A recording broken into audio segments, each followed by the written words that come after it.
Pour parler de ce qu'on fait, il faut parler de d'où on vient, en fait.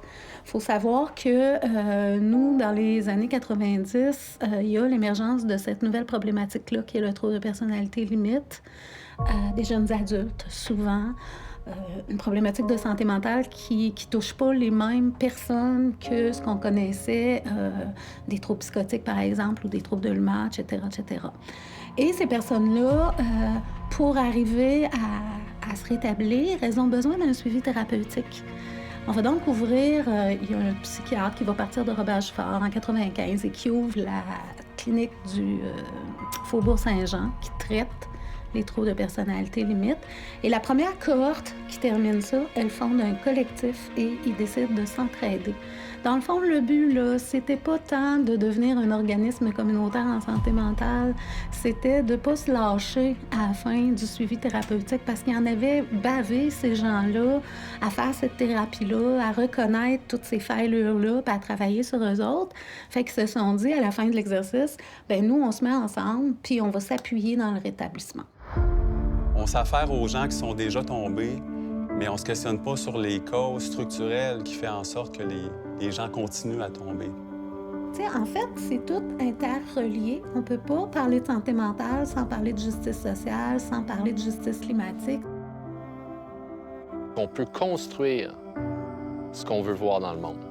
On n'a pas à dépendre du gouvernement, attendre que le gouvernement nécessairement fasse les changements. Nous sommes ici pour vous rappeler que nous sommes la société et que la société veut un monde où elle peut vivre. Il faut changer le monde si on veut que les gens aillent mieux.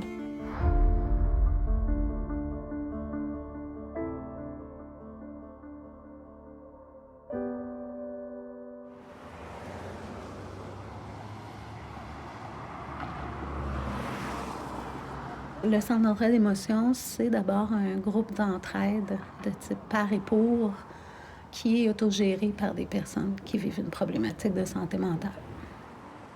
À travers un paquet de prétextes que sont les activités, c'est d'amener des gens qui vivent ces difficultés-là à se mettre ensemble, à se jaser, à normaliser le vécu, à s'appuyer dans l'expérience du rétablissement. En même temps, ben, tu sais, veut pas, on finit par les aider aussi à se maintenir à quelque part dans cette voie-là du rétablissement parce que c'est tellement souffrant de faire une thérapie pour cette problématique-là que le fait d'être accompagné par des pairs, de se faire dire hey, oui, c'est plate, ce bout-là, mais tu sais, moi aussi, je suis passée par là, puis on s'en sort, puis ça va mieux à un moment donné. C'est un petit peu ça. Qui est derrière notre approche. Nous, on n'a pas une approche, tu sais, je peux pas te dire, ben voilà, nous, on travaille dans tel type, non, d'approche. On va le faire là, pour nos bailleurs de fonds parce qu'il faut mettre des mots sur ce qu'on fait. Mais en fin de compte, on est comme un genre de grosse famille qui est prête à rattraper quelqu'un qui va moins bien. Notre logo est basé là-dessus aussi. Nous, notre logo, c'est un cœur à l'endroit puis un cœur à l'envers qui sont enlacés. T'sais. Fait que pour nous, c'est ça. Le symbole, c'est ça. C'est le lien.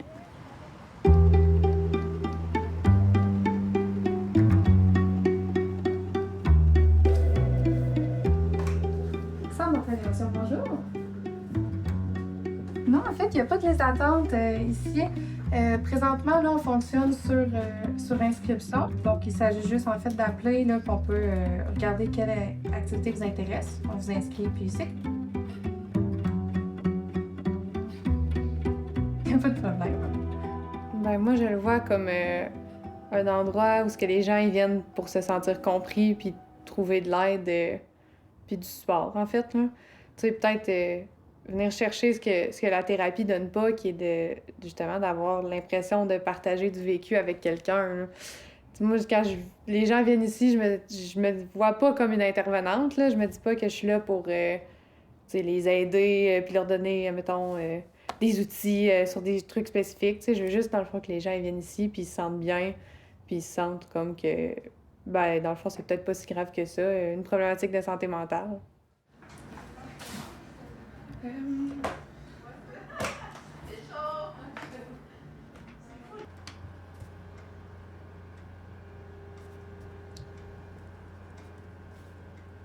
Bonjour, ma chérie, c'est Eve du Centre d'entraide. Donc, je voulais juste te confirmer que tu étais bien inscrite à l'activité d'écriture de mercredi. Bonjour, Alexandra, c'est Eve du Centre d'entraide émotion. Je voulais juste te dire que j'ai reçu tes messages et tu es inscrite pour le groupe du jeudi de demain, en fait. Là, donc, jeudi le 17, s'il y a quelque chose, tu peux nous rappeler. Sinon, on se voit demain, le 16 juin. Donc, on se voit ce soir. Tu peux nous rappeler s'il y a quelque chose. Merci. Les gens se sentent compris. C'est quelque chose qui leur manque dans leur vie, là. Quand je fais les retours d'appel puis que les gens s'inscrivent pour la première fois, je me le fais dire souvent, là, tu sais, je veux entendre que je suis pas fou, puis je veux entendre que il y a d'autres gens qui vivent les mêmes émotions que moi, puis tu sais, ils veulent juste savoir, dans le fond, que sont pas comme la seule personne au monde là, qui ressentent, puis que finalement, ben, c'est quand même normal là, d'avoir plus de difficultés des fois dans certains domaines.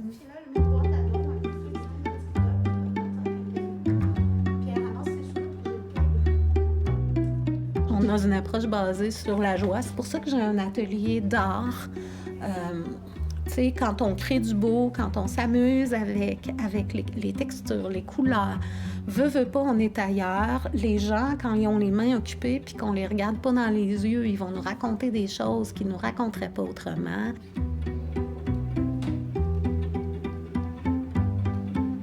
Souvent, on travaille pas avec le diagnostic dans le sens où, tu sais, des fois, les gens, quand c'est leur premier groupe, ils sont stressés. Mais là, moi, j'ai juste des traits TPL, j'ai pas mon diagnostic, mais ça change rien dans le fond. Tu vis quelque chose de difficile, puis nous, on va t'accueillir malgré ça. Tu sais, t'es une personne qui vit quelque chose. Puis dans le fond, en fait, c'est ça l'approche là, que je veux dire, tu sais, de considérer la personne avant le diagnostic, là, c'est comme... toi, ben, ce que tu vis dans ta vie, ça s'apparente à ce que les autres personnes qui viennent ici, ils vivent aussi. Fait que si t'es capable d'apporter quelque chose à la dynamique d'entraide, puis qu'eux, ils vont avoir quelque chose à t'apporter, ben, t'es à ta place, là, ici, en fait. C'est toi qui as le pouvoir sur ta problématique, puis c'est toi qui te connais le mieux, tu sais. Je pense que c'est beau l'opinion de ton psychiatre, puis ton psychologue, puis tes intervenants, mais au bout du chemin, ben, c'est toi qui va faire le changement, puis c'est toi qui sais qu'est-ce qui est le mieux pour toi. Fait que nous, c'est ça qu'on essaie de faire réaliser aux gens ici, que dans le fond, c'est eux qui ont le pouvoir là, sur leur situation, puis qui ont... c'est à eux de se donner les outils, en fait, là, de changer ce qu'ils ont envie de changer dans la vie. Là.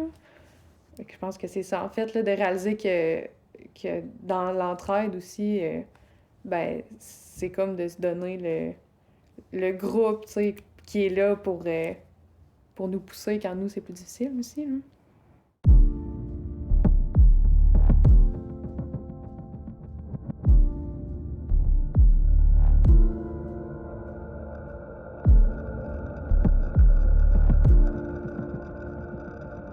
C'est intéressant qu'on parle des causes d'une problématique de santé mentale. Moi, j'aimerais ça qu'on parle des causes de toutes les problématiques de santé mentale confondues parce que, à quelque part, ça n'a plus de sens. Hein? Il y a une personne sur 3 qui consomme des psychotropes pour fonctionner.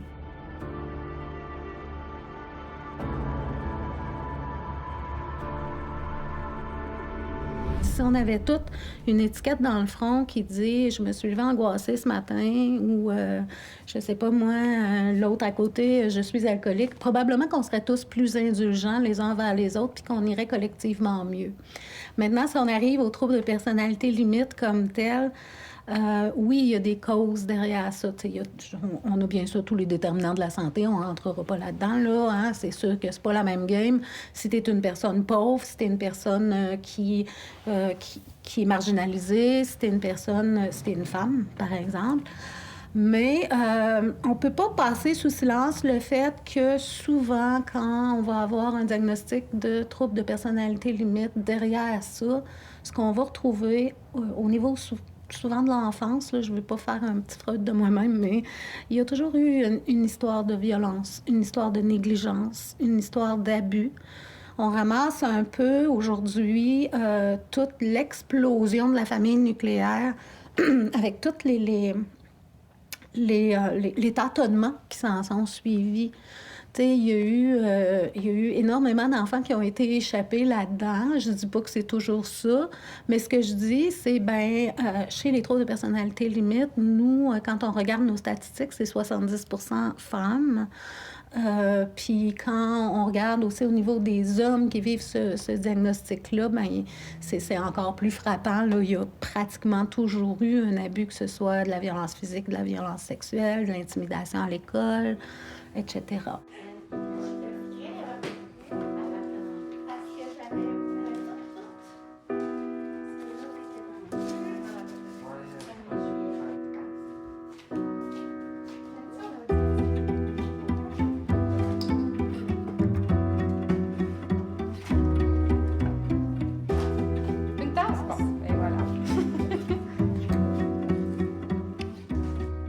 Ben, on a les activités plus pour le plaisir, briser l'isolement, comme justement là, les arts créatifs. On n'est pas que notre problématique de santé mentale, puis c'est important de vivre d'autres choses que ça. Ton rétablissement, moi, je pense que c'est aussi d'être capable de vivre des moments de joie, puis d'avoir du plaisir, puis aller retrouver éventuellement ton plateau comme à toi où est-ce que t'es bien, en paix avec ta santé mentale, puis que t'es capable de vivre ton quotidien sans tout le temps y penser. Hein. Je pense que c'est une étiquette qui est lourde à porter, l'étiquette du TPL. Là. Il y a tellement de préjugés par rapport à ce diagnostic-là, puis les gens le sentent. Là. Je me rappelle ma première impression que j'ai eue en ressortant d'ici, je me suis dit « Waouh, ces gens-là, ils ont tellement d'empathie puis de compassion pour les autres. » Puis j'ai pas vu la manipulation, puis j'ai pas vu la colère ou l'impulsivité, tu sais, moi, je trouve que c'est pas ça qui ressort. C'est pas comme une façon unique de vivre, puis tu sais, il y a quand même une personne derrière ça, là. Le bagage expérientiel de cette personne-là, tu sais, c'est toutes les autres expériences qu'elle a vécues dans sa vie qui font d'elle la personne qu'elle est maintenant. C'est pas que son trouble de personnalité, hein.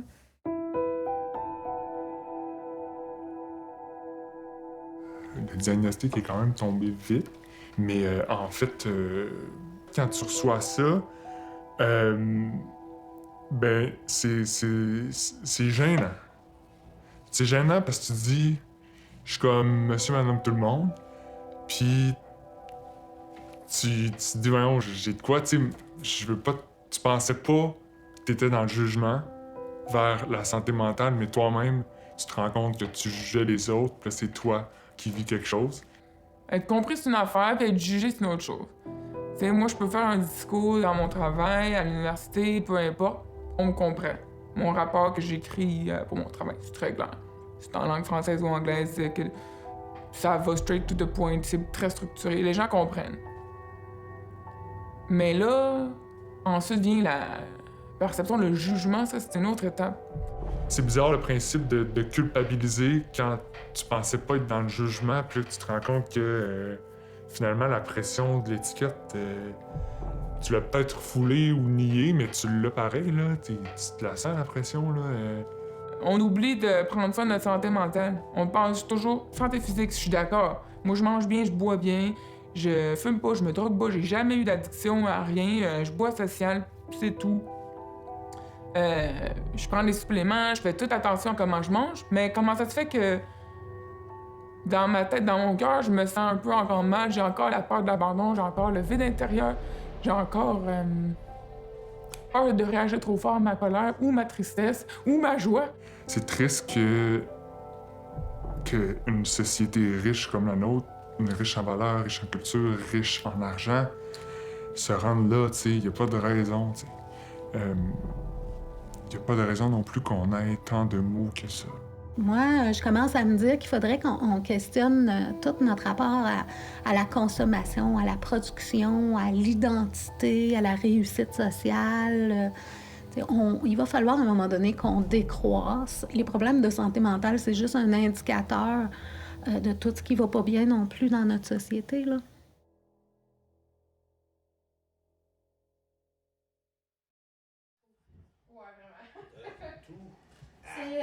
Moi, je crève d'éco-anxiété pendant que tu chilles dans ta fusée. Au-delà de la problématique de santé mentale, qui oui, m'intéresse dans le sens où elle fait souffrir le monde, moi, ce que je veux, c'est que les gens se réapproprient ce pouvoir-là de questionner les enjeux sociaux, parce que ça donne rien qu'on mette des plasters sur des problématiques, alors qu'on sait très bien qu'il y a des causes structurelles derrière ça, qu'il faut changer le monde si on veut que les gens aillent mieux, en fait. Fait que, tu sais, moi, je veux pas juste travailler sur toi comme personne. Je veux travailler sur ton environnement. Je veux travailler sur ce qui ferait qu'on serait une société plus en santé. Ça avait terminé, toi, Jacques? Je suis d'accord avec ton autonomie.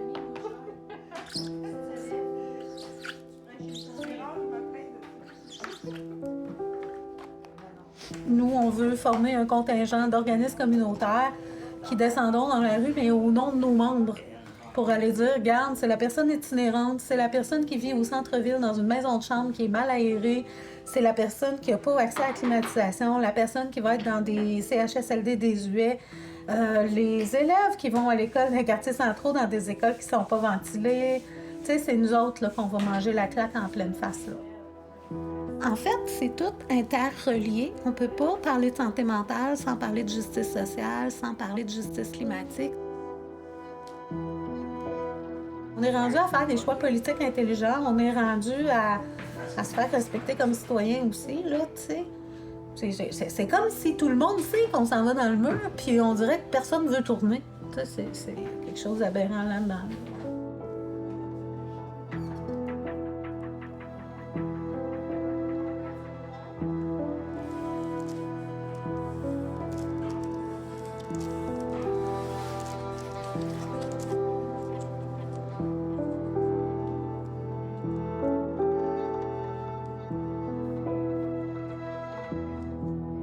Je trouve qu'avoir une approche philosophique, c'est hyper important au sein d'un organisme communautaire parce qu'il faut être en mesure de questionner. Puis ça aussi, ça vient comme enlever de la pression sur les épaules des gens, de questionner qu'est-ce qui appartient à la société dans laquelle je vis. Puis qui ne m'appartient pas. Puis les gens qui arrivent ici, ils n'ont jamais été interpellés de cette façon-là, à se poser cette question-là. Parce qu'ils ont toujours eu l'impression que c'était eux autres qui n'étaient pas corrects.